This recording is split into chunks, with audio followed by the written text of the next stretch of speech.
fascism, in the second half of the 20th century defeating communism, and the wave of the future was liberal democracy.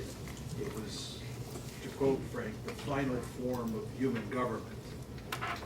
Basically, Frank was saying, and I think that most people inside the Beltway believe this, that we had the winds of history at our back. And then the other article was Charles Krauthammer's very famous piece, The Unipolar Moment, which said that the United States had emerged from the Cold War as the most powerful state on the planet. And he argued that we should use that tremendous advantage that we had over other countries to basically reshape the world in America's image. And if you marry those two articles together, you get a very simple and powerful story, which is that given that we have the cunning of history on our side, and given that we're incredibly powerful, all we should do is take that power and use it to speed up the process. And then once the entire world was globalized and everybody was remade in America's image, we had no choice but to live happily ever after, because of course by definition we are the good guys, and if everybody looks like us, then the planet is populated by good guys, and a planet that's populated by nothing but good guys can only be a peaceful planet. I think many Americans, again, especially inside the Beltway, went into that argument. But I think if you look at what's happened over the past 20 years, things have certainly not worked out the way most people thought they would work out. And I would actually argue that the consequences of our foreign policy for the past 20 years have been disastrous. We have been involved in wars 2 out of every 3 years since the Cold War ended. 14 out of 21 years we've been in war. And there's no end in sight. We're involved in protracted wars in both Afghanistan and in Iraq. And I would argue that we're going to lose both of those wars. They're not winnable. We've also got 3 other major foreign policy problems that we can't solve. One is the North Korean nuclear problem. Put tremendous pressure on the North Koreans to abandon their nuclear program, and we've failed. Another problem is the Iranian nuclear program. We're putting great pressure on the Iranians to abandon their nuclear enrichment program, which they're not doing. And then the final problem is the Israeli-Palestinian conflict, where President Obama has gone to great lengths to try and facilitate a 2-state solution, and has definitely come up short. Virtually no hope at this point that we will get a 2-state solution. So if you look at how we have performed in terms of dealing with our principal foreign policy problems, we've been an abysmal failure. Furthermore, when you fight wars all the time, as the founding fathers understood, you end up creating a powerful national security state. And when you create a powerful national security state, it's only a matter of time before that national security state is doing very nasty and vicious things to other people, like assassination, torture, rendition, and so forth and so on. And furthermore, it's not long before that national security state is tromping all over civil liberties. One of the principal reasons that the founding fathers were very interested in not fighting lots of wars and not having a large military is because they understood that. And I think they were essentially correct. We have all sorts of problems on the home front as well as in foreign policy that result from this national security state that has grown by leaps and bounds as a result of what's happened since 1989. Now, my argument is that to think about sort of what we have done and where we should go, you have to think about the problem in terms of grand strategy. Now, grand strategy is one of those concepts that can be defined in a lot of different ways. And if you're not careful, the conversation can wander all over the place. So I want to tell you what I think grand strategy is all about. And then I want to tell you what I think the 4 principal grand strategies for the United States might be, or 4 grand strategies that are relevant for understanding United States operates in the world. For me, a grand strategy is all about identifying those areas of the world where you think it is worth expending blood and treasure. It's the areas of the world where you think it's worth fighting and dying for. Okay, that's the first part of the story. The second part of the story is to identify the principal threats that you see to those areas of the world. And then the third part of the equation, so to speak, is to think about what kinds of military forces, what kind of military strategy to develop to deal with the threats to those strategically important areas. Okay? That's what grand strategy is all about. And I think this will become more clear when I lay out what I think the four main grand strategies that Americans have thought about over time. The first, which is by far the least plausible, but nevertheless has powerful logic behind it, is isolationism. And isolationism is a grand strategy that says there are no areas outside of the Western Hemisphere that are worth fighting and dying for. Isolationism basically says it doesn't matter whether Imperial Germany, Nazi Germany, or the Soviet Union dominate Europe. They can't get at us because we're separated from Europe by the Atlantic Ocean.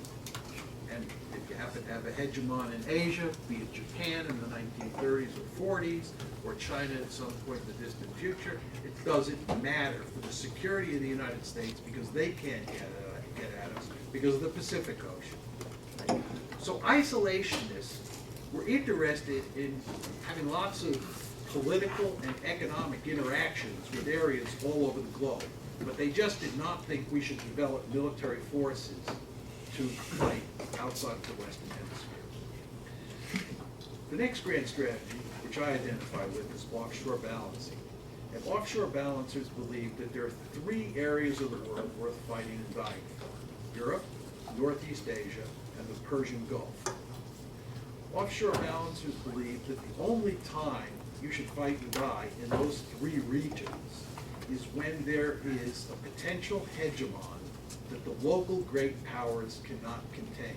If you're talking about the rise of Imperial Germany in the early part of the 20th century, and you're in the United States, you're pursuing an offshore balancing strategy, the basic way to think about it is that it's okay to let the Russians, the French, and the British check Germany.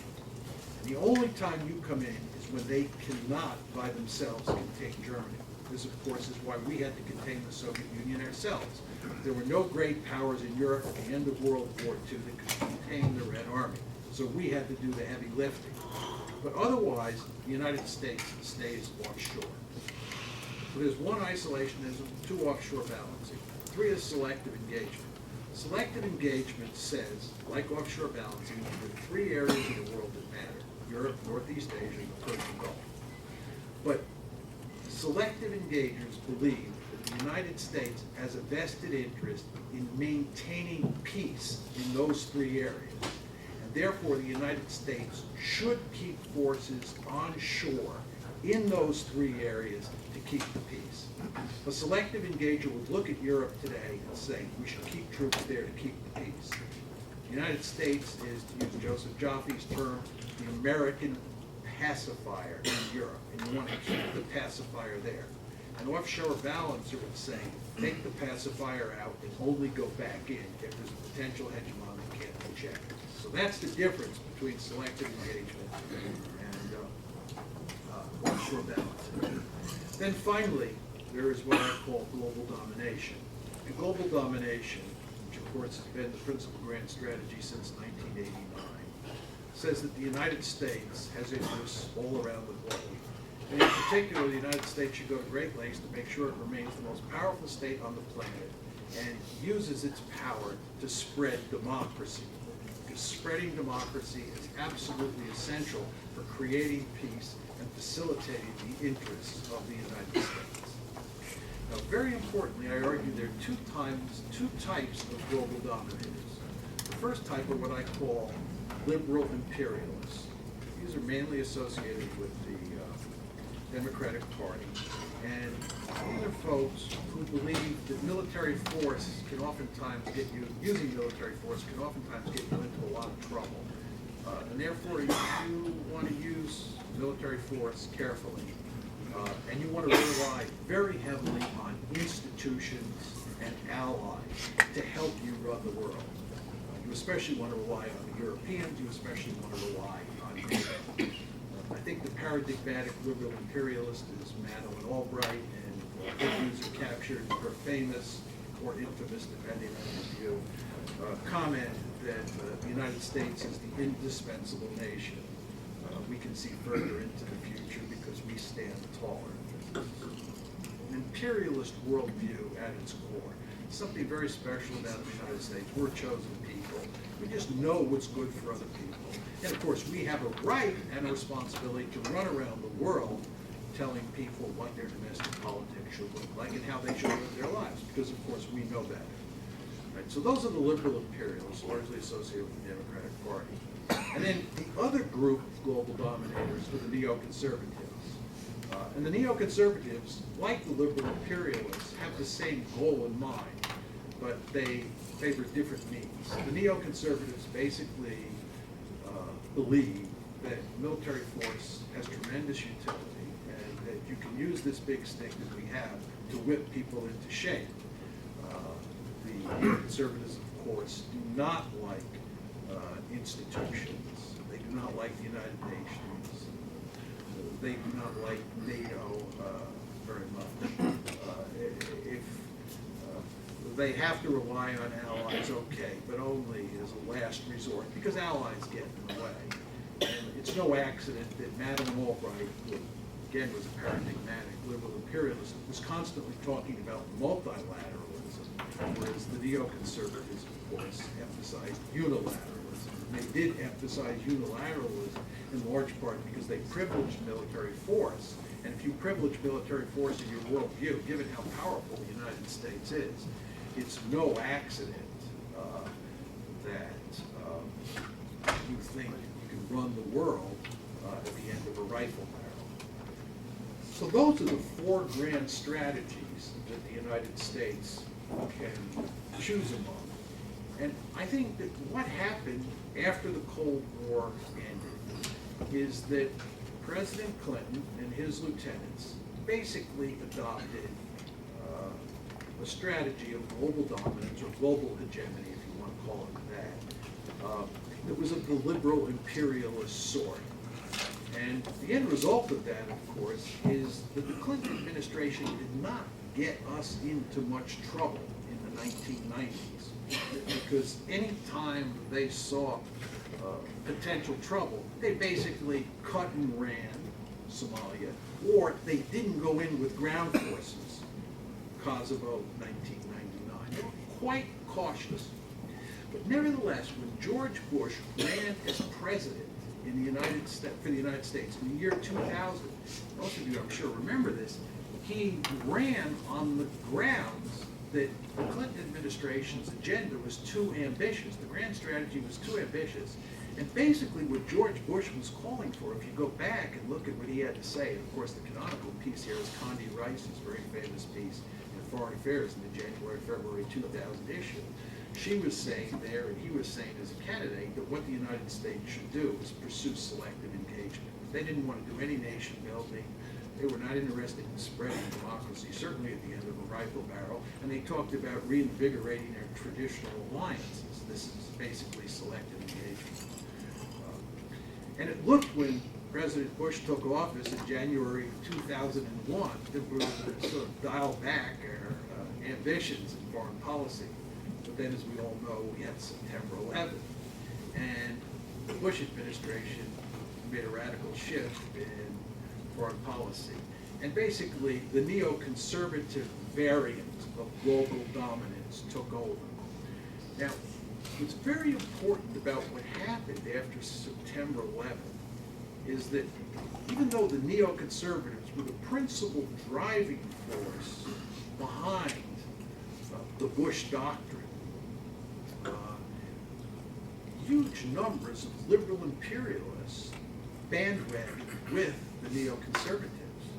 This is one of the principal reasons that so few people inside the Beltway here were opposed to the Iraq War. As you know, I was one of the leading opponents of the Iraq War. Margaret can tell you all about that as I appeared on the NewsHour talking about this subject. There were not many people inside the Beltway, be they liberal imperialists and certainly neoconservatives, who thought that the war was a really bad idea. It's quite remarkable.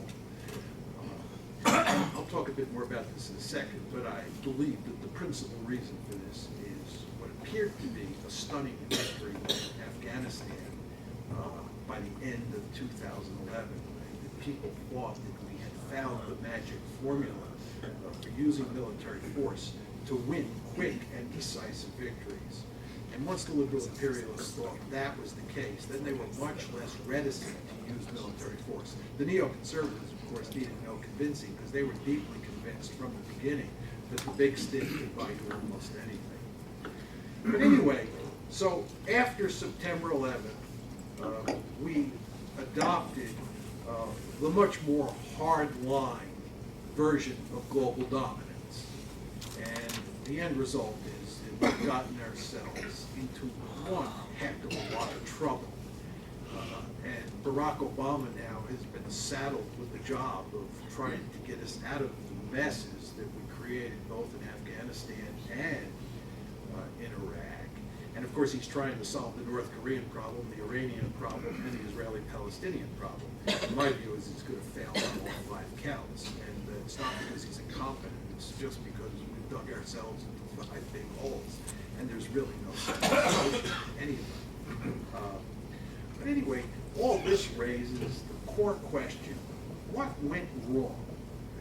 How is it that the United States of America, which seemed to be at the top of the world in 1989, is in such serious trouble now? Why is it that people all over the globe are talking about American decline, American incompetence? It's really quite remarkable. You think of all the intellectual capital that we have inside the Beltway, all the intellectual capital that we have inside this country, that we have screwed up so badly. Right? Things go so awry. So this is true, by the way, in the economic realm as well as the foreign policy realm. Think about it. What does it say about our elites? Putting that aside, the question is, what happened here? You know, how did we blow it, to put it in blunt terms? And I think we made 3 fundamental mistakes after September 11th. And again, I want to be clear here, I'm not simply blaming the Bush administration and the neoconservatives, because many people in the Democratic Party on the more liberal side of the aisle went along with the Bush doctrine. There was not that much resistance.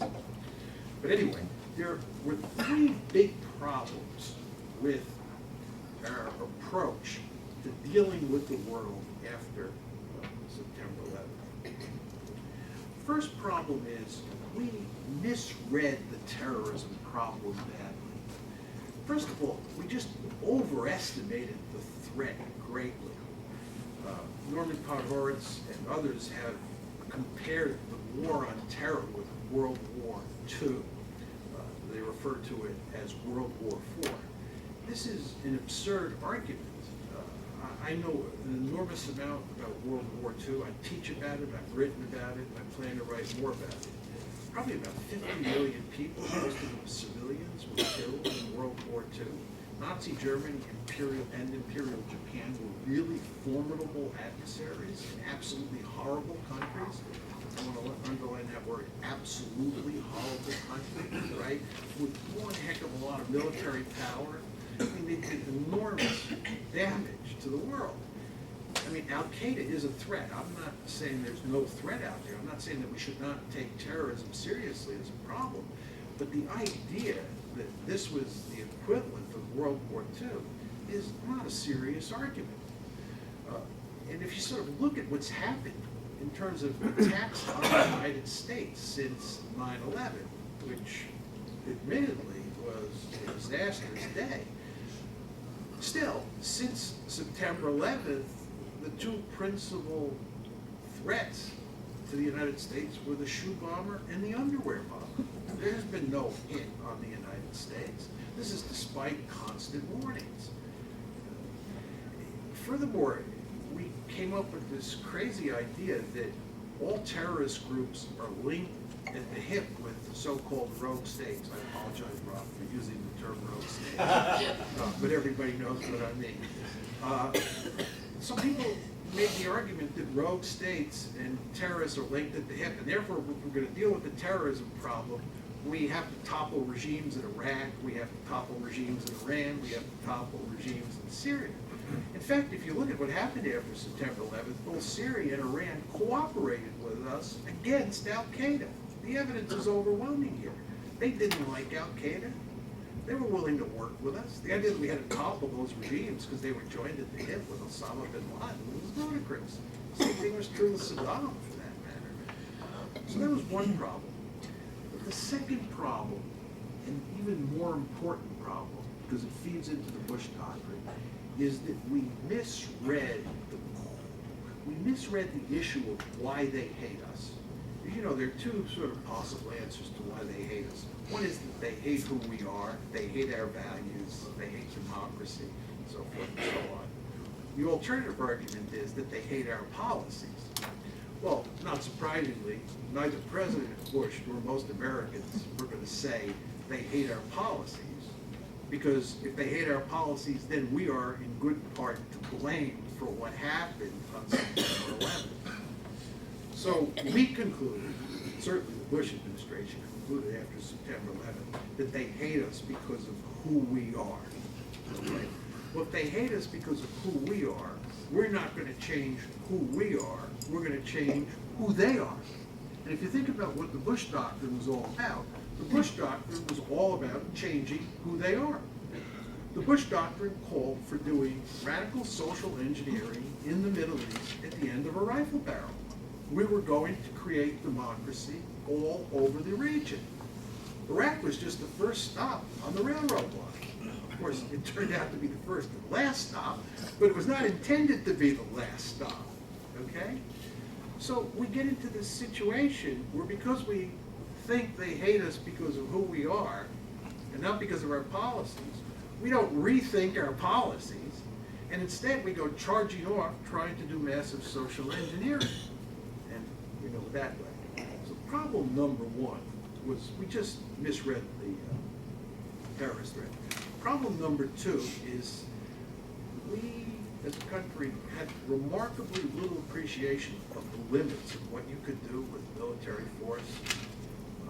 I used to say in the run-up to the Iraq War, I said, I can't believe that so many people inside the Beltway think that military force has such great utility for dealing with political problems all around the world.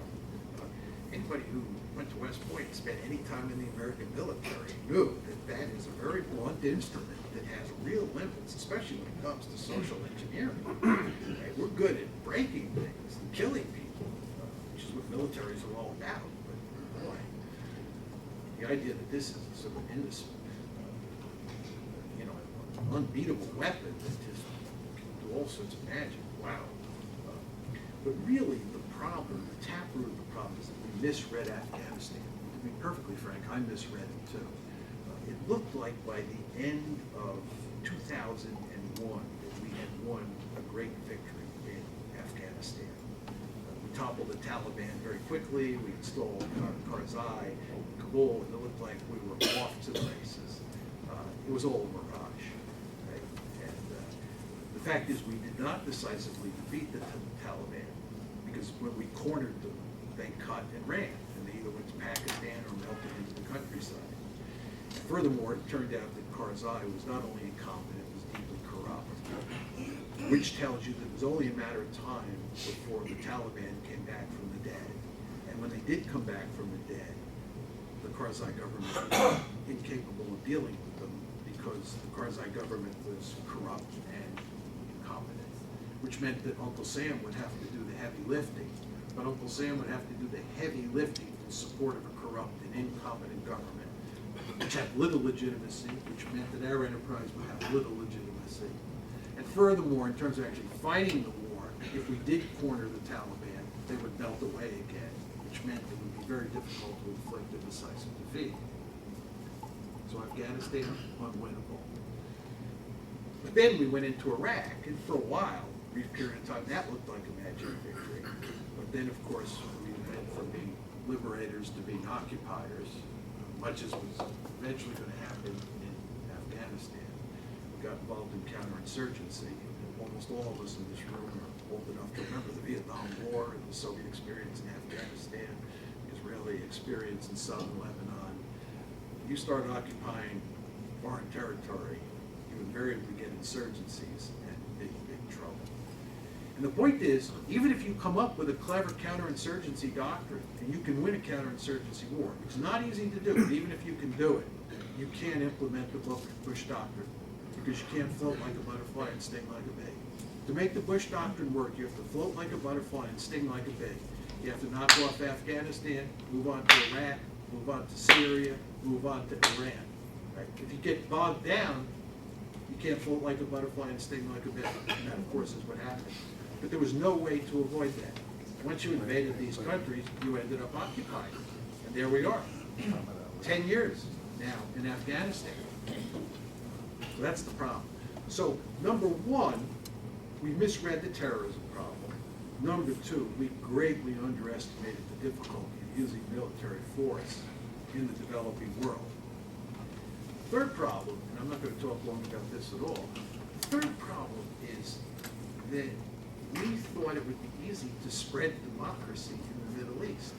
We have a huge academic literature on how easy it is to spread democracy around the world. It is one of the most difficult tasks you can imagine. The evidence is overwhelming on this point. The idea that we were going to go into a region of the world where there was no history of democracy and we were going to create it quickly and easily. Remember, we have to float like a butterfly and sting like a bee to make this doctrine work. The idea that we were going to go in there and do this easily and quickly is belied by all the evidence. It was hard to believe that the elites in this country thought that we could do that. Right? So, as a result of those three problems, right, those three giant misjudgments, the end result is that we are stuck in Afghanistan. I believe we're stuck in Iraq. If we're lucky, we'll be thrown out at the end of the year. But in all likelihood, we'll do everything we can to stay with some residual force and constantly interfere in Iraqi politics forever and ever, which will lead to nothing but no good. But we're stuck in those two conflicts. And furthermore, because of the high premium we place on using military force, countries like North Korea have very powerful incentives not to get rid of their nuclear weapons. And countries like Iran have very powerful incentives to acquire nuclear weapons. I often say publicly that if I were Ahmadinejad's national security advisor and he asked me how to think about nuclear weapons, I'd say get nuclear weapons. Right? That's it. If I were you, I'd tell the Americans and the Israelis they have two choices. Either they take the threat off the table, or if they continue to threaten my survival, I'm going to get nuclear weapons. Same thing with the North Koreans. If I'm the national security advisor to the North Korean leader, I would tell them, do not give up those nuclear weapons. They are the ultimate deterrent. That's why we have nuclear weapons. That's why the Israelis, the Indians, the Pakistanis, they have those nuclear weapons for good reasons. Those are countries that feel that there's a threat out there, and they want those weapons to ensure their survival. It was my mother taught me when I was a little boy, what's good for the goose is good for the gander. That logic applies to the United States, Israel, India, and Pakistan. Why doesn't it apply to North Korea and Iran? So if you're going to run around the world threatening people with military force, you should expect to see a lot of proliferation. But we, of course, have great difficulty getting this threat fixed goals. And the end result is that we're pursuing a policy that facilitates, doesn't discourage nuclear proliferation. Let me conclude by saying a few words on where I think the United States should go. I believe that the United States should adopt an offshore balancing strategy around the world. I believe that that has been our strategy for most of our history, and it has been a very successful strategy. It would require fewer forces. It would require virtually no nation building, no counterinsurgency. It would be much cheaper, and it would require a smaller national security threat, smaller national security state, which would be good for civil liberties. So I'm in favor of offshore balancing. Now you're probably saying, what exactly is John talking about? Let me just say a few words about the Persian Gulf and our strategy over time there to sort of give you a feel for what I'm talking about. We were very interested in the Persian Gulf after 1945 because of the oil there. And from 49 up until roughly 1968, we depended on the British to do the heavy lifting in the Gulf. This is what a good offshore balancer does. It relies on other countries to do the dirty work.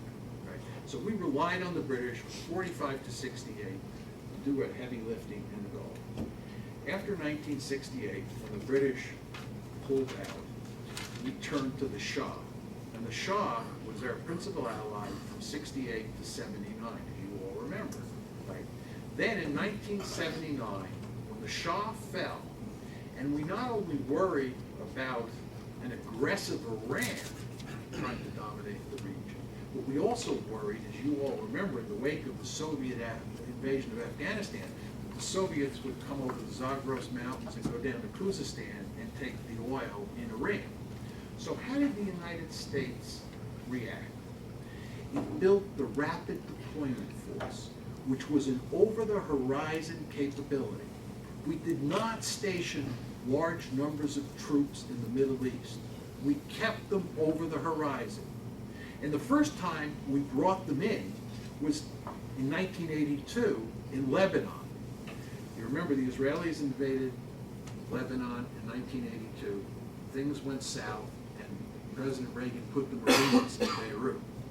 Then we were ahead. The Marine barracks, 241 Marines died. And what did Reagan do? He got out. He pulled those troops out. Because Reagan understood that when you occupy places like Beirut, just like when you occupy places like Afghanistan and Iraq, you end up dealing with insurgents or terrorists, call them what you want. We went back offshore. And we did not come back onshore in any meaningful way until the first Gulf War. And as most of you remember, the first tranche that we sent to the Gulf was the Rapid Deployment Force, right? That was the old RDF. It was an over-the-horizon capability. The great mistake we made was that after the first Gulf War, we stayed. We abandoned, and of course this is in the Clinton years, we abandoned offshore balancing, and what did we adopt? Dual containment. Instead of using Iraq to balance against Iran and Iran to balance against Iraq and us stay in the background, we took it upon ourselves to station forces in the region, Saudi Arabia, and to do the dirty work ourselves. And of course, as you all know, one of the principal reasons that Osama bin Laden hit us on September 11th was because he so greatly resented the presence of American troops in Saudi Arabia. So we abandoned offshore balancing in favor of dual containment. Then, the Bush administration, after September 11th, abandoned dual containment, which was basically a deterrent strategy, in favor of regional transformation. That's where we decided to go on the offensive and transform the entire region at the end of a rifle barrel. So my argument would be, and I'll close on this, that what we should do is go back to offshore balancing in the Persian Gulf. I am not arguing for 1 second that the Persian Gulf is not a strategically important area. It is. It's a very important area. And the United States should have the military capability to intervene in that region when necessary. But it should not intervene, it should not keep troops there in peacetime. It should be an offshore balancer. And for those who think that it's not a workable strategy, you have to be there because the threat environment demands it, I would note to you that after 1979, we were concerned with containing not just Iran, but containing the Soviet Union as well. And the RDF, which was an offshore capability, was sufficient for doing that. Well, the Soviet Union is now gone, and Iran and Iraq, those are probably the two major players in the region. It's hard to believe that a robust, over-the-horizon capability couldn't deal with the security situation in that particular region. So my basic point here is that the United States has made a major mistake by adopting this remarkably ambitious grand strategy or foreign policy, if you like, where we have tried to dominate the globe and turn it into a sea of democracies. And we would be much better off in all sorts of ways if we adopted a policy of restraint, which for me means offshore balancing. Thank you. You know, I'm going to open up for questions in just a second. I want to say you put a line in your article, I don't remember it verbatim, but it is along the lines of the Obama administration is people from top to bottom with liberal imperialists. If that's the case, then this sort of it's not Obama's fault that nothing is going to get any better line that I think you had early on in your talk doesn't quite hold. I mean, what does it mean if this really is true, that not much has changed, at least in the most positive light since the Clinton years? Well, what I meant in my comments in the talk was I believe Barack Obama is in a straitjacket. He just has remarkably little maneuver room. He inherited a set of problems, and here we're talking mainly about Iraq and Afghanistan, that he has to figure out how to fix, or if not fix, how to kick the can down the road so that his successor, either after 2012 or 2016, is saddled with the problem, right? So he can be a liberal imperialist, or he can be an offshore balancer. But at this point, it doesn't make that much difference because he is locked into a set of problems that gives him remarkably little maneuver room. The question is really, what will Obama do if we solve those two big problems, and then we have flexibility to choose one direction or the other? And my argument is that if you look at the the Obama administration, it looks a lot like the Clinton administration. And the counter to what I had to say is you can say, okay, John, they do look like the Clinton administration, but you just told us that the Clinton administration was not as bad as the Obama administration. And that's a legitimate point.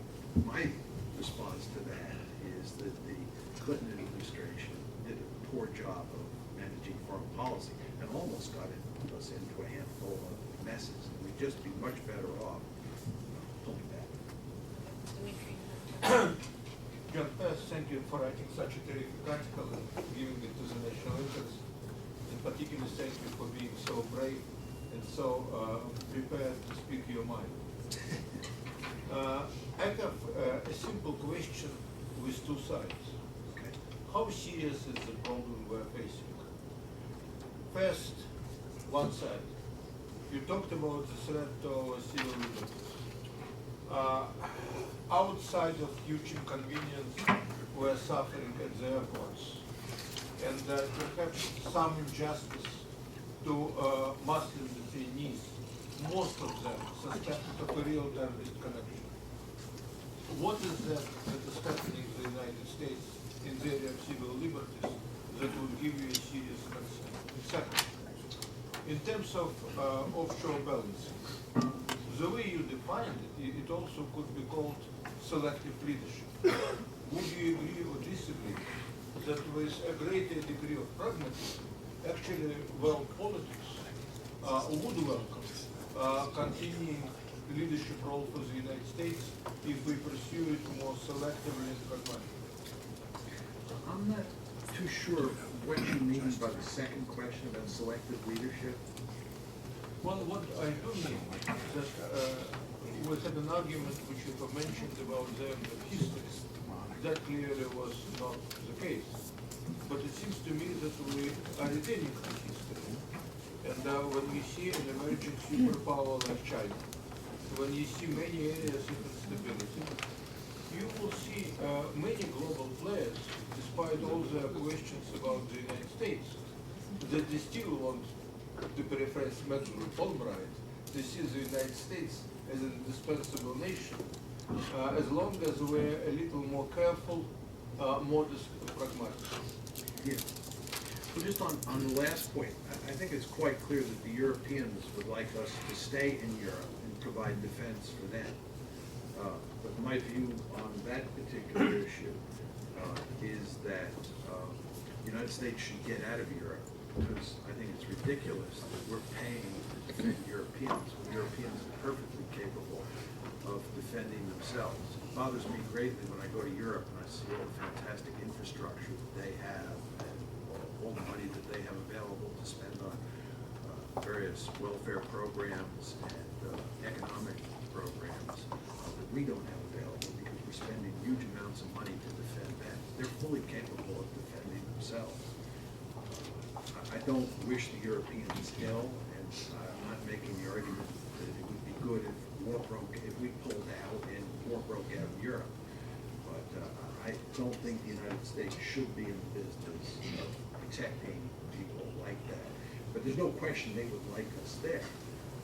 With regard to the Middle East, it's a much more mixed Well, bag. look at the so-called Chinese neighborhood, where most of the Chinese neighbors used to be their greatest advocates, and now many of them are running through the United States No, and asking for American presence. Right, no, yes, but as many of you know, I believe that China cannot rise peacefully.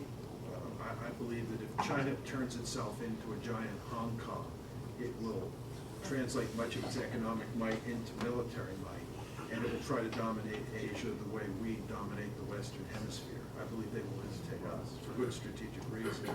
And I think if you look at how the Chinese have been behaving over the past year, there's lots of evidence that there's trouble coming down the road out there. But one of the reasons I favor offshore balancing and getting out of Iraq and getting out of Afghanistan is so that we can go to Asia and deal with the potential China threat down the road. I'm not talking about waging war against China, but I think we're eventually going to adopt a containment policy.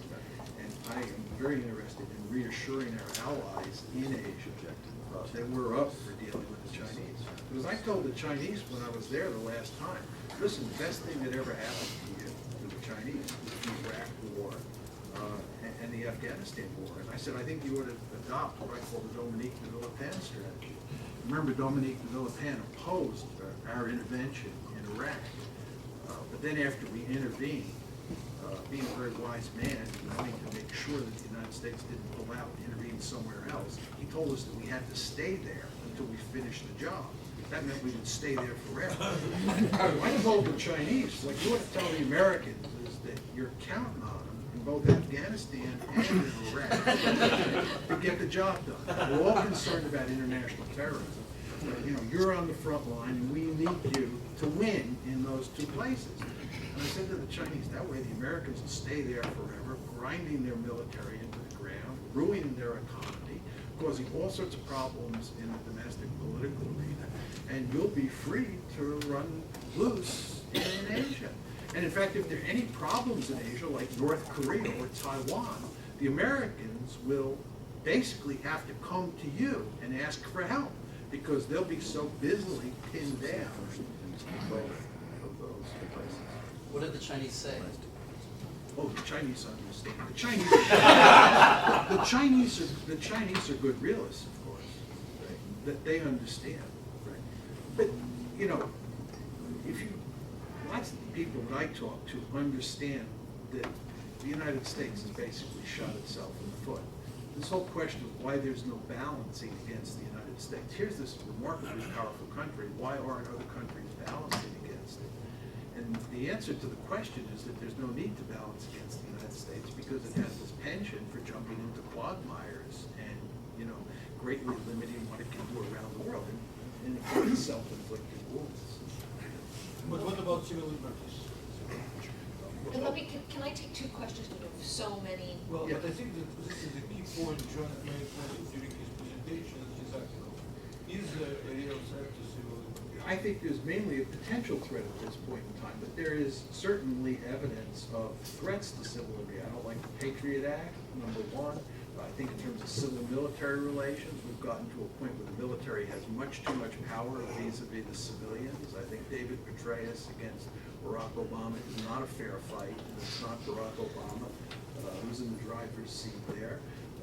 I think with regard to this decision that we can assassinate American citizens if they fit a certain profile, is not a healthy development. I could go on and on. But I think it's mainly a potential threat. Okay, Chris, and Barbara, was yours a two-finger question? No, it's a Okay, well then we'll do. full hand Okay. question. Yeah, I'll try to. John, I read the article, I liked it, it's very succinct, but I wanted to try to get some more meat on the bones. You answered one of the questions, in the article you say, because I'm trying to understand where the horizon is, you talk about over the horizon, okay, I'm trying to understand where that is. And then I'm also, it's not an academic question, because it has to do with our force structure, okay? It has to do with what forces we maintain in the military.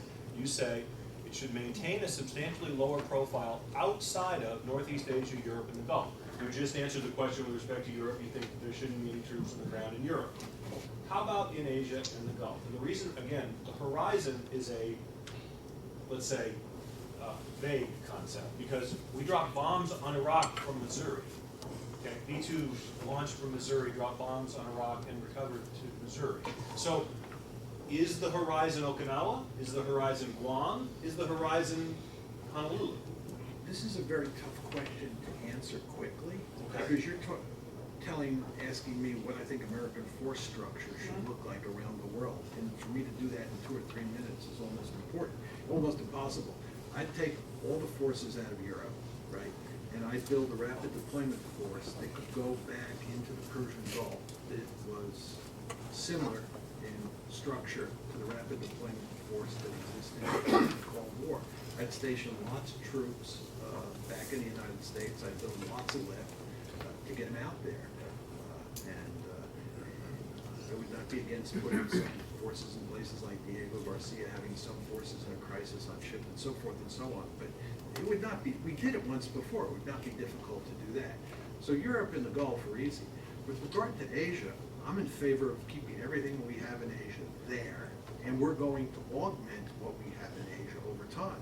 Right? The question of how to think about forces in Asia is a very tricky one. I'm not sure how to think about what kind of Navy we're going to need in the future, because I'm not sure how close any surface ships can get to the naval coast. Right? The question of ground forces in Korea, Japan, and then the question of how we defend Taiwan. I could go on and on about that, but You would leave the forces that are on the peninsula, you would leave them there, you would leave the forces in Okinawa and augment them. yeah, look, I'm an offshore balancer, and I basically believe America's principal goal in terms of strategic policy is to prevent the appearance of a peer competitor. And there's only one potential peer competitor in the world. If I could, I'm not going to make this argument. I think, except for China, the United States is going to be more powerful in the year 2050 relative to the rest of the world than it is today. The idea that we're in decline, I think, is simply wrong, leaving China aside. Right?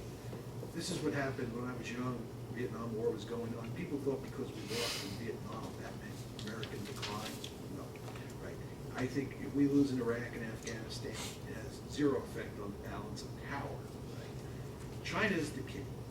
And if China turns into a giant Hong Kong, given that it has a population that's roughly 4 times the size of the United States, but has a per capita GNP like South Korea, Japan, Hong Kong, all those people, it'll be a power like we've never seen before. I'd guess the Soviet Union had 1/3 of the gross national product of the United States at its height.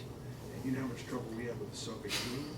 Right? When you look at the geography, I don't want to get into this, you look at the geography in Asia, not so much in the Indian Ocean, the Arabian Sea, that's our bailiwick. We're strong there.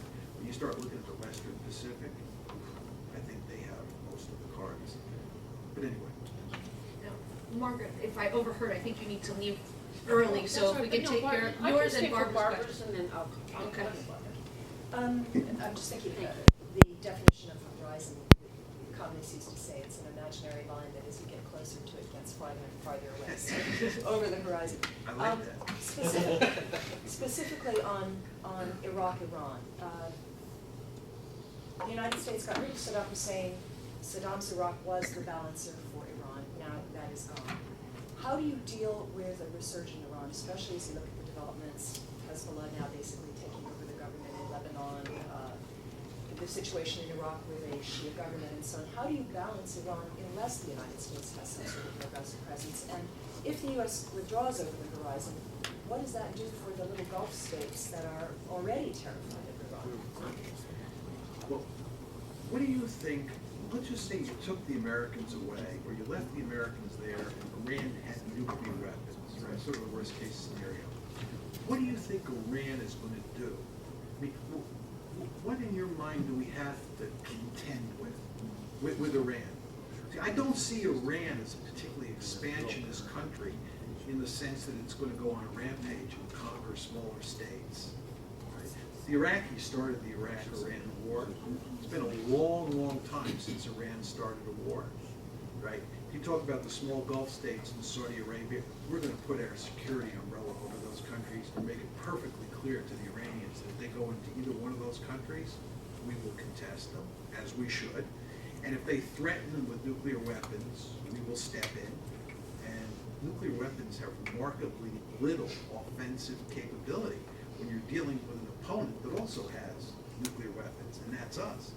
Joe Stalin, who was one of the greatest mass murderers of all time and had thousands of nuclear weapons, could never blackmail us and could never take the offensive against us because he had nuclear weapons. Because why? We had nuclear weapons. So we're going to be there, right? We're going to have the umbrella, the security umbrella over those countries. So I think even in the worst case scenario, Iran can't do much.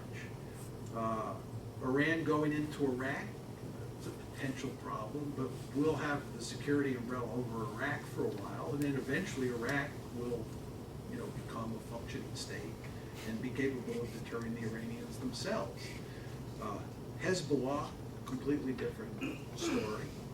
Hamas, I think there's no question that the Iranians have figured out that they get all sorts of leverage in the region by supporting Hezbollah and Hamas. But there are other ways of dealing with those problems. That would be to solve the Israeli-Palestinian conflict. Of course, you're not going to do that. But I don't want to say that I think that Iran is not a problem, okay? I'm in favor of having a rapid deployment force that can deal with Iran. I just think that the Iranian threat is nowhere near as great as most people make it out to be. And I also think, to be very honest, that Iran with nuclear weapons is not much of a threat. Because nuclear weapons, I didn't used to believe this, but over time I've come to the conclusion that nuclear weapons just don't buy you much other than the survival of your own country. They just don't have much offensive capability. The Israelis have nuclear weapons. What are nuclear weapons by the Israelis in the Middle East? We have nuclear weapons. Look at all the trouble we're in. What are nuclear weapons doing for us? I mean, who can you threaten with these things? And furthermore, if Iran uses nuclear weapons on any of its neighbors, there's the problem that the Israelis have. If you use nuclear weapons on your next door neighbor, it blows back into your country. These things are, the ultimate deterrent if your survival is at stake. If I'm an Israeli, I kind of want nuclear weapons, right? And if I'm an Iranian, as I said, Joe, there's just not a lot of offensive capability. And again, I'm not talking about us getting out of the region completely. And I think if we stay there in certain ways, in smart ways, we can deter Iran. Would you keep the forces in Bahrain? Would you keep the forces in Qatar? Yeah, those forces are small forces. There's no problem there. The trick is to stay in places like Saudi Arabia, Kuwait, right, Lebanon. You want small forces in places that are where you could be discreet. And I would not, if you could leave what we used to call during the Cold War POMCUS, POMCUS, P-O-M-C-U-S, was the equipment for forces, that you didn't fly the forces in and marry them to the equipment. If you could keep some POMCUS or some weaponry in those countries, I'd be in favor of doing that, but covertly. So my question concerns Afghanistan. I mean, are you just throwing up your hands and saying, well, Obama's in a straitjacket, so he can't even move? I mean, if you were designing a strategy for him to become an offshore balancer, as you put it, what would be your strategy for dealing with Afghanistan, short of this 2014 timetable that the US and NATO have signed on to? Let me tell you what I think is my preferred strategy, and then let me tell you what I think is politically possible, and they're radically different. My preferred strategy would be to get out of Afghanistan immediately. Okay. And my argument has two parts. One is, as I laid out to you folks before, it's impossible to win in Afghanistan. Second, even if you win, it doesn't matter because Al-Qaeda is in Pakistan. And Pakistan is a better place to be than Afghanistan. You're Al-Qaeda and you have a choice. So I believe that even if the Taliban triumphs, very few Al-Qaeda operatives are going to come back into Afghanistan because they're better off in Pakistan. And Steve Biddle and all sorts of people admit this, right? So one, I think you can't win. And two, I think it doesn't matter. So I would get out, right? Is that the perfect solution? No. But as you know, Margaret, international politics is all about choosing among lousy alternatives, and that's the least lousy alternative in my estimation. Then we get to the question of what Barack Obama can really do. The domestic politics of this situation is such that no Democratic president can cut and run in Afghanistan, or in Iraq for that matter.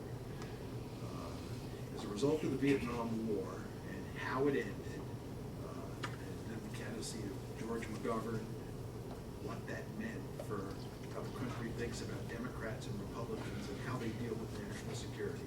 The Republicans have been brilliant since Vietnam at portraying Democrats as a bunch of wussies. The Democrats, having triple-digit IQs, have figured out the game, and they understand full well that they cannot allow themselves to be portrayed as being soft on defense. Just to go back to the Vietnam War, we now know full well, because we have so much documentation on why we went into the Vietnam War. One was because of the domino theory, which was a bad idea, but the other reason, and maybe the main reason LBJ went into Vietnam, was domestic politics. He was very fearful that the Republican right would crucify him for losing Vietnam the way they crucified Truman for losing China. So he thought, for domestic political reasons, he had no choice but to fight in Vietnam. And he understood full well, as did his lieutenants, what a hornet's nest they were getting into. Obama's in the same situation. If he cuts and runs, right, the Democrats, and Obama in particular, will be hammered mercilessly for decades to come, right? So he has to show that he is a tough guy, and therefore he has to stay in Afghanistan for a long time. So any advice I gave him would be rejected out of hand as politically incorrect. Okay, I'm gonna take one more question from this side, and then the neglected side is, I have you all your names down, so Dick Solomon. John, very stimulating presentation. I think it's fundamentally wrong, and let me tell you why. I told Justine beforehand, I always love it when people disagree with me in a fundamental way. So I welcome your question. This concept of offshore balancing, this will sound lack of respect, but it's old thinking. Because the world we're living in is not state-on-state confrontation. And so that concept, it seems to me, just doesn't deal with the world we're dealing with, the world where state-on-state confrontation balancing, that's a wrong world. What are our, and I'm going to run through very quickly some things that I can spell out at length if you don't take time. There are two fundamental strategic challenges that we face. You commented on China, and it's, of course, very heavily loaded on the economic side. And I will just say as a footnote, as part of the QDR process, our military is thinking now, how in 20 years are we going to defend Taiwan? And we know territorial issues are where countries tend to go. If we can't use diplomacy and in other ways get a political solution in Taiwan in the next 2 decades, it's just a fundamental failure in our approach to the world, and we can get off into that. But the second major problem is why, you laid out this dichotomy, why does the Muslim world hate us? Do they hate us for what we are as in our policies? We're looking right, it's this turmoil in the Muslim world, it's the fight for power among people with very different worldviews, and we're standing in the way of some of that. And we're going to be living in a world that is in chaos. Tunisia, Lebanon, Egypt will be the next. And those are not issues you can deal with in military terms, but it's critical for our security in terms of two issues: energy security and nuclear proliferation.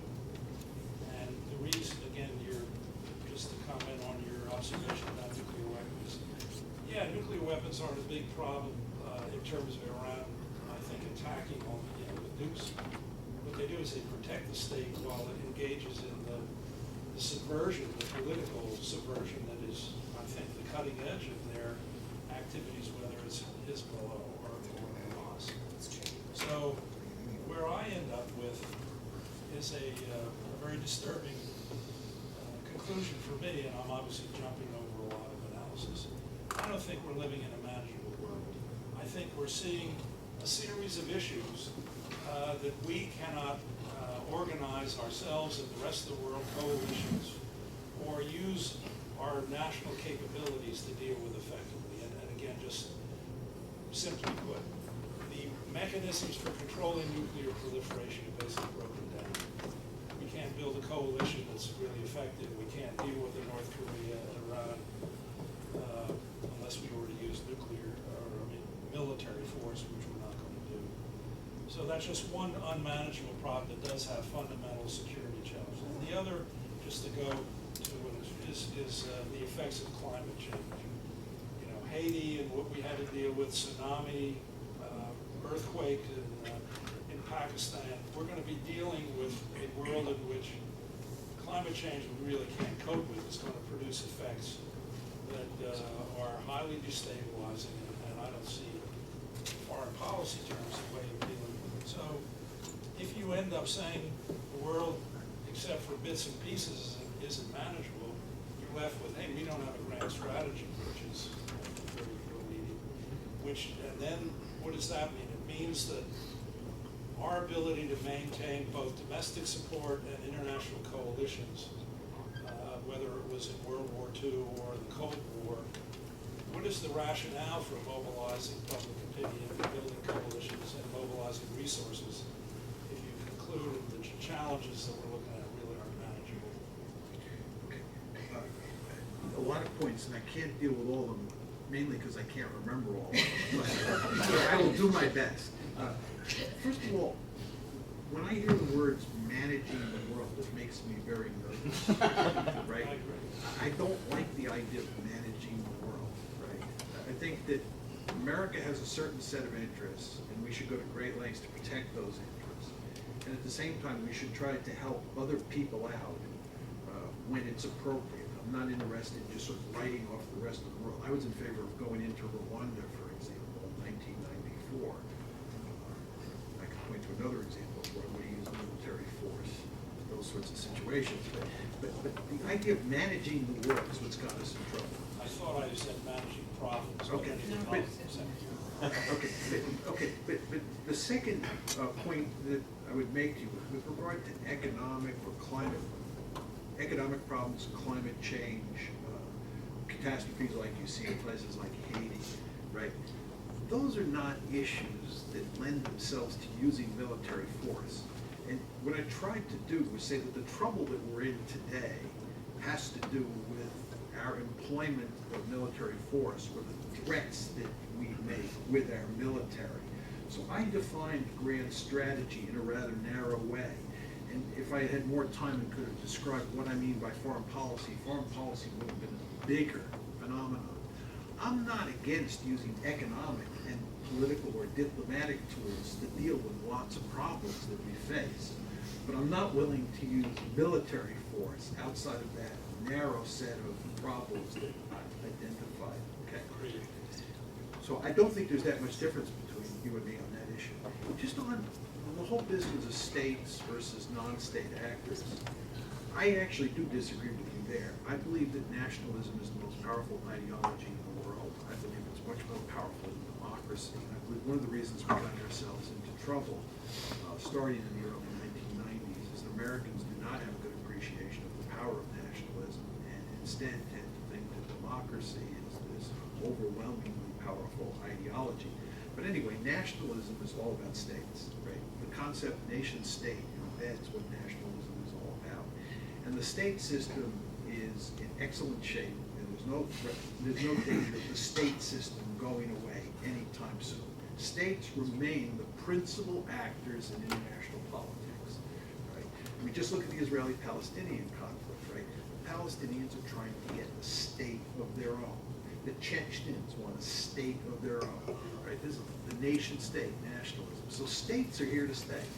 What I think we've done wrong, I don't mean to pick on you in saying this, is that we've overemphasized the influence of non-state actors. This is not to say non-state actors don't matter. They do matter, right? But they just don't matter that much. And states are willing to cooperate with you in many cases to deal with non-state actors because they often don't like non-state actors. Saddam Hussein would still be in power today if it had not been for a non-state actor called Al-Qaeda, right? So I think that non-state actors are less important than you. Just one final point. The whole subject of defending Taiwan, this gets back to my answer to Chris. There's a RAND study, it's unclassified, for those of you who haven't seen it, we can take a look at it. It says we won't be able to defend Taiwan in the year 2020. Dick is onto something here. Then you want to ask yourself, what does that mean about defending Japan and Korea, which are also right next door to China? And this is why there are all sorts of very interesting questions about how the United States deals with China in a sort of grand strategic military kind of way. Paul? Excellent presentation, this was the article. One observation and then a question for an unrelated point. The first concerns why so many liberals went along with the neoconservative experiment of invading Iraq in 2003, and you cited what was perceived as a victory in Afghanistan in 2001. I suggest that the victory 10 years earlier in Kuwait was at least as influential as Operation Desert Storm. Particularly many congressional Democrats who back in '91 followed Sam Nunn's lead and voted against the congressional resolution authorizing that, felt burned after Desert Storm turned out to be a smashing military victory. The other unrelated question is if you could elaborate a little bit more on your selection of the three regions that offshore balancers and selective engagers would pick on. You know, one of them in the Persian Gulf, pretty obvious, fossil fuels, oil. Regardless of what the political and economic structure is in the region, what the policies of the countries are, it would be important just for that reason. That's obviously not the case with the other regions, where it does seem to depend more on who the adversaries are, who the friends are. So if you could just elaborate a bit on the region. I just want to say a word about your first point, 91 Gulf War. It's very interesting about the 91 Gulf War, which makes what happened in 2003 all that more surprising, is that we did not go to Baghdad in 91. We did not invade Iraq, and the Secretary of Defense was Dick Cheney, and the Chairman of the Joint Chiefs of Staff was Colin Powell. And both of them said at the time that it would be a disaster, because if we went to Baghdad, what happened after 2003 would have happened back then, okay?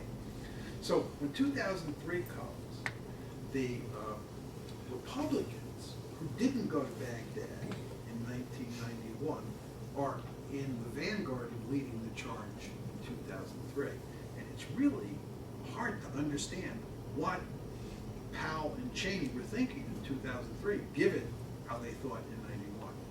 With regard to the Democrats, okay, I think that what you say is true, and it's an important part of the story.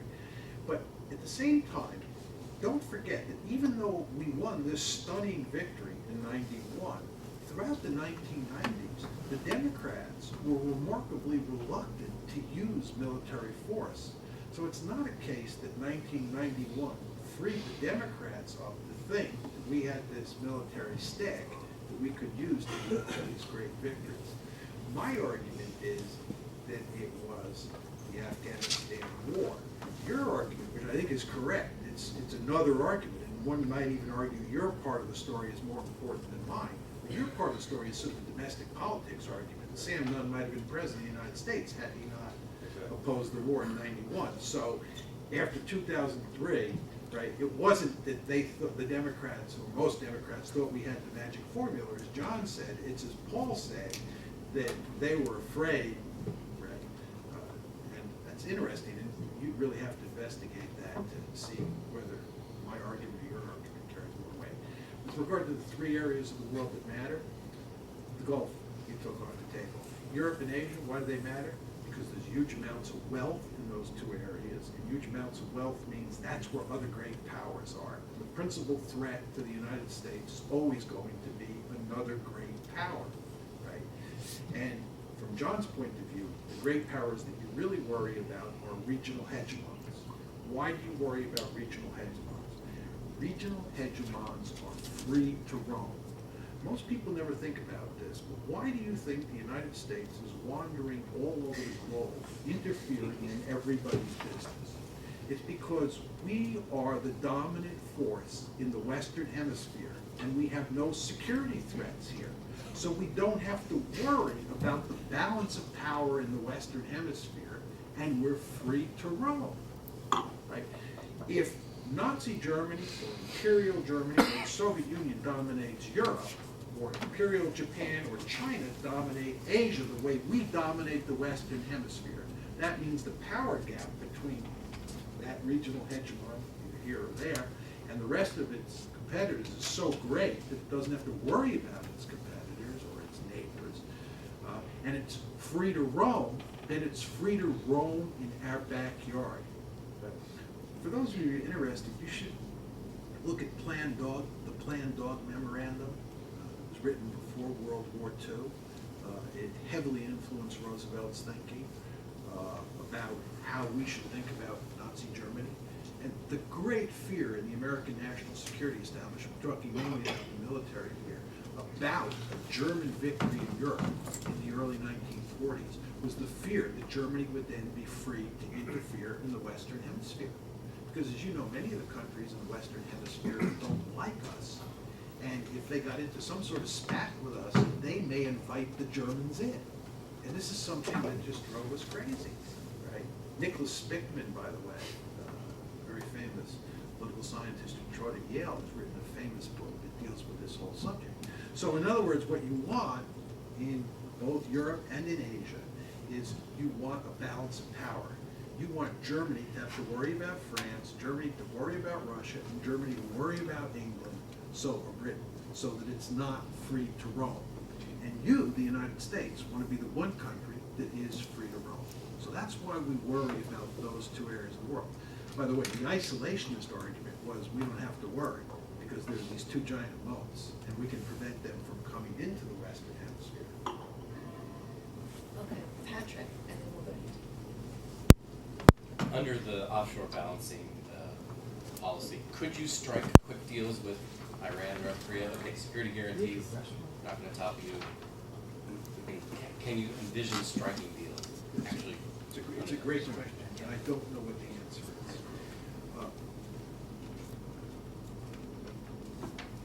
There's a very powerful incentive to have nuclear weapons for a rainy day. John can say that what we should do with Iran is take the threat off the table. Tell Iran that we're not coming after them. We're not going to do regime change, and that therefore they have no reason whatsoever to want nuclear weapons. They might conclude that it's true that the United States has changed its stripes, it's had an epiphany or what have you, and it's not coming after us. But then the question is, what if things change? And what if they change quickly and the United States does come after us? Right? You talk to the Israelis about this. This is a powerful case to be made that Israel will be better off without nuclear weapons, given that it has overwhelming conventional superiority. It's joined at the hip with the United States, and there's no, real threat that can be dealt with nuclear weapons, right? So, and furthermore, if they have nuclear weapons, it promotes proliferation, right? So you can make a case that Israel should get rid of its nuclear weapons, and it's in their interest. But The argument that many Israelis, if not most Israelis, would make to you is the rainy day argument, right? Can you be sure, 5, 10, 15 years? Now to go back to the Iran scenario, I think if you take the threat off the table, you could probably create a situation in Iran that looks like Japan, where they do nuclear enrichment and they're about down to the 2-yard line, and it would not take much to get nuclear weapons if that rainy day comes. But they don't have nuclear weapons, just like Japan doesn't have nuclear weapons. So my guess, and it's just my guess, would be at this point in time, the best you could hope for with the Iranians, if you took the threat off the table, is the sort of Japanese option. Okay, what I'm gonna do, I'm gonna start taking questions 2 at a time, and we'll keep questions brief and answers brief. So Dan and Ben, and then we'll go to the power couple in the corner, and then back over here. I'd like to ask a little bit of crystal ball gazing. You talked about choices which were necessarily urgent and impossible, politically, in terms of the decisions over redeploying resources currently in Afghanistan, in the Gulf, or wherever. That's clearly not a stable equilibrium. So my question is, where do you see this moving? How do you see this moving into the realm of possibility, as at some point it must? Is it through financial pressures at home because of the budget?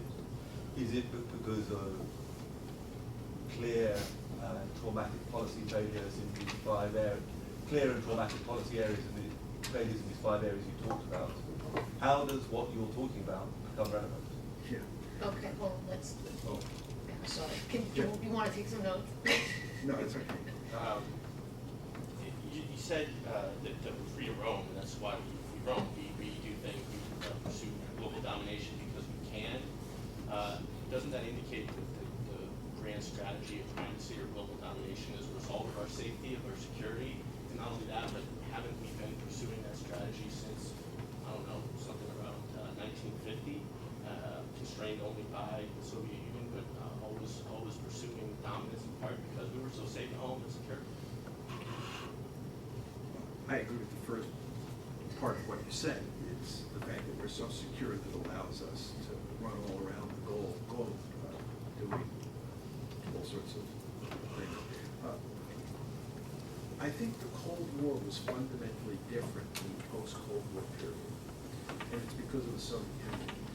It's now that the Soviet Union has collapsed, most people talk about the Soviet Union like it was never much of a threat, and that really America emerged from World War II as the most powerful state on the face of the earth. We went out and we were trying to establish global dominance right from the get-go. So what you see between 1945 and the present is sort of a seamless web of behavior, okay? I think that that's not true.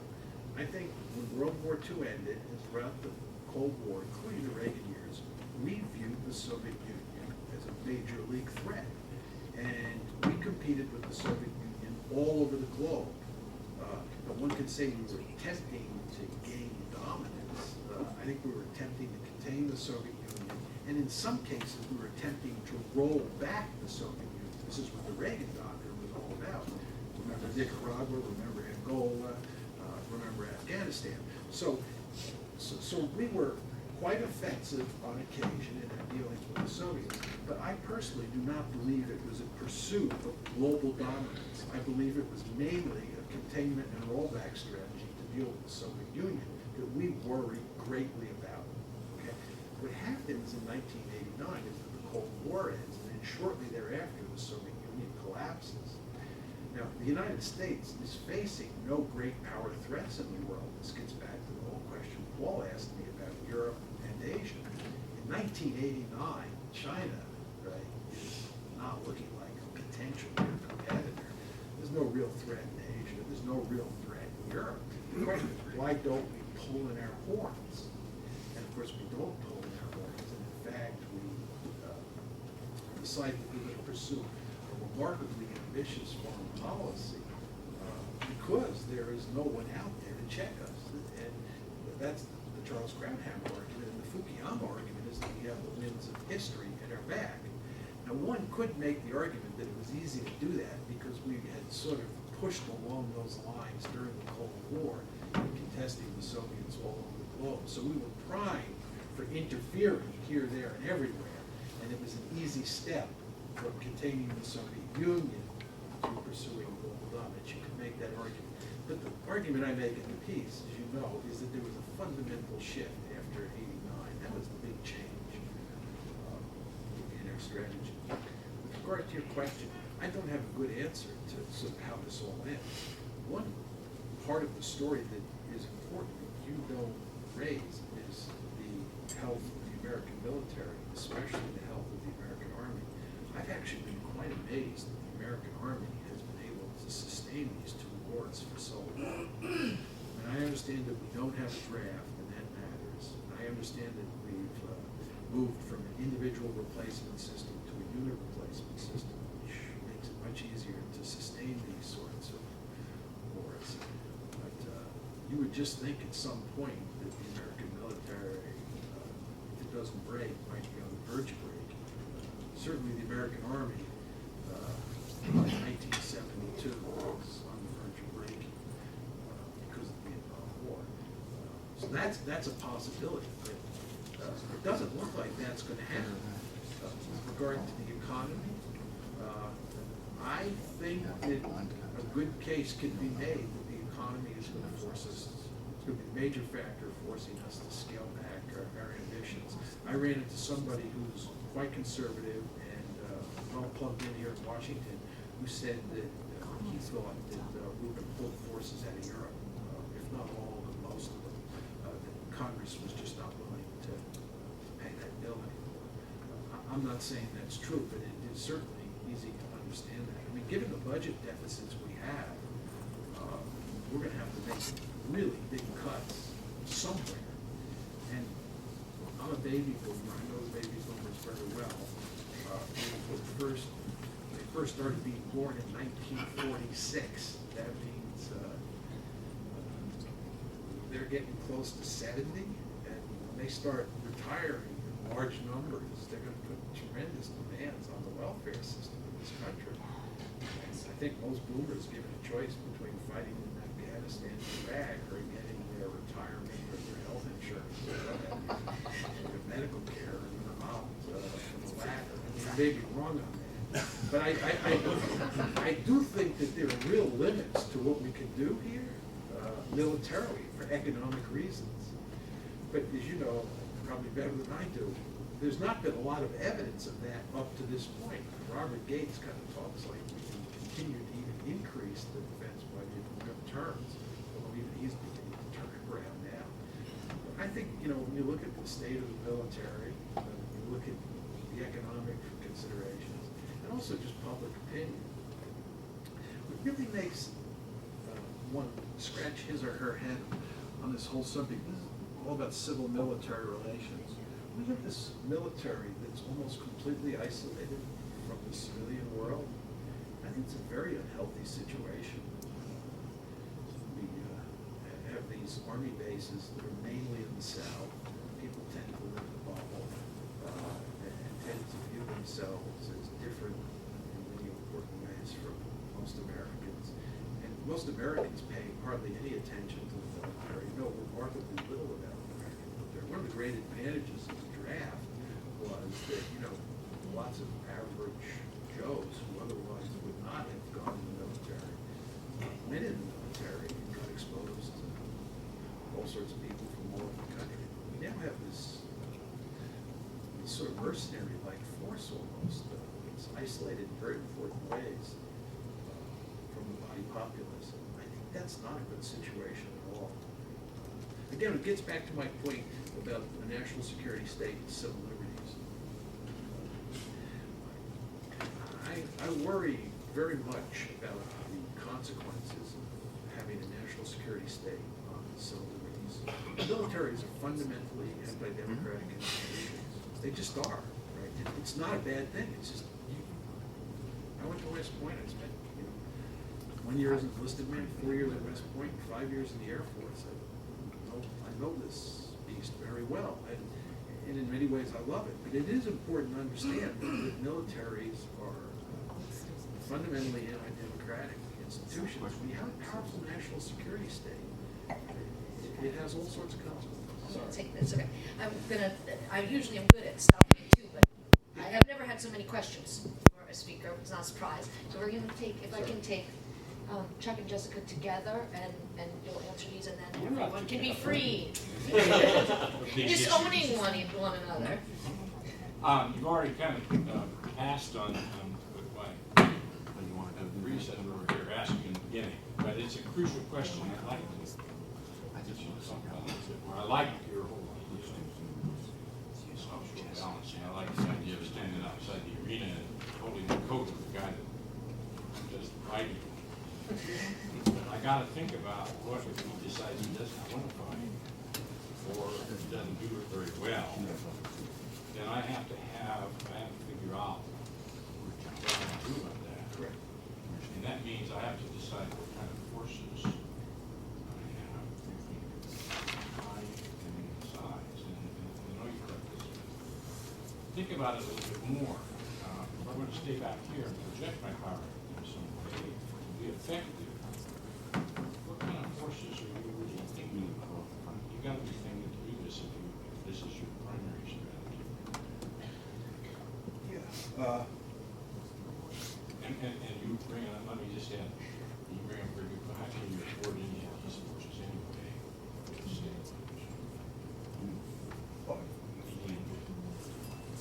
Bars, racks. So, Can you just add your questions? I'll be very quick. It's the other end of the discussion. And this may be a somewhat sharper edged way of saying what I think takes on this.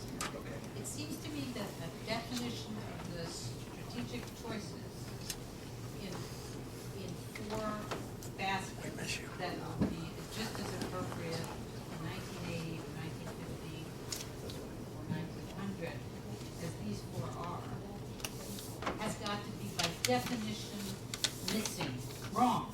Has to be because the world has changed, I would argue, fundamentally in the last 20 years. That we didn't have globalization before World War I, we do have it now. Cost of communication has gone to zero for any volume of data. That's a profound choice. It's true that that states are still the most powerful by far, but they are relatively less powerful because of those changes.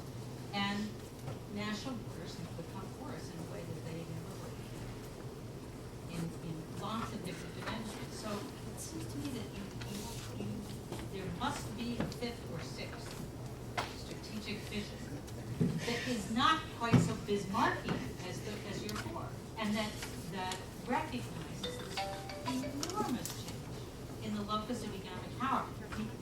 2 billion people have been added to the marketplace in the last 20 years. It's another fundamental change. We got 20 years of deflationary growth out of that, and now we've hit the end of that, and we're going to start to see, an enormous commodity shortage-driven period. These are changes that I would at least argue, and I'll put this as a question,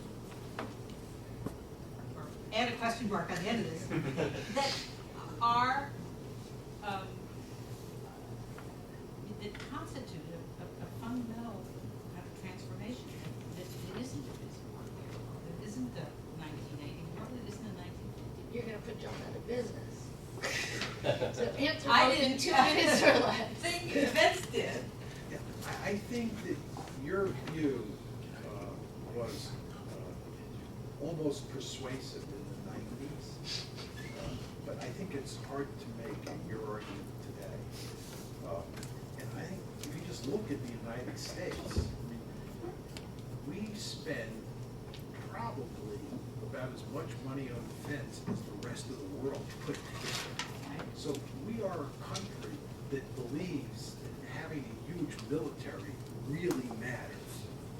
Remember, as I said, we've been at war for 14 of the last 21 years. That's 2 out of every 3 years, right? This is a highly militarized country. That doesn't And mean that's the extent of our choices. it's not the extent of our choices. Again, I tried to distinguish between foreign policy and grand strategy. I was just talking about where you use military force. And somebody was over here talking about global warming and disasters in places like Haiti. I'm not disputing that those problems exist. And one can make an argument that global warming is a bigger problem than Afghanistan and Iraq put together. So I don't dispute that. But my point to you is that states remain the principal actors in the system, which you agree on. And the most powerful state in the system is heavily into building and using military force, which I wish they were more Bismarckian, right?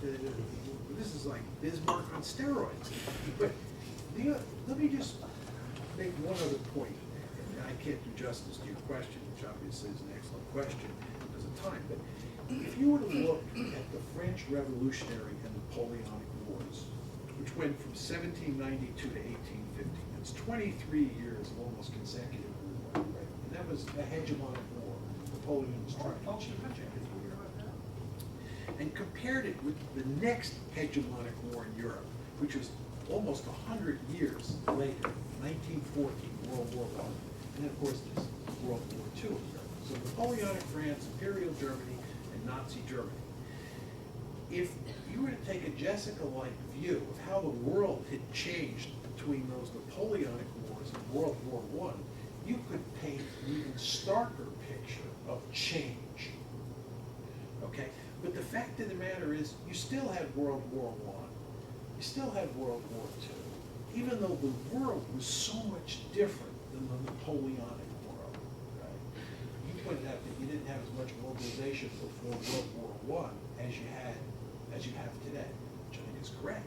But you have to admit that you had a lot more globalization before World War I than you had back in 1792 to 1815 period. The world had just changed. To use your rhetoric, which I think is correct to describe today, the world did change in fundamental ways between 1815 and 1914, just like it's changed in fundamental ways over the past 20 or 30 years. You're correct. But still, at the core are the great powers. And the great powers still do care about military force. I think, just one final point on this, it's such an important issue, I think your Sunday punch against me is nuclear weapons. I think an argument can be made.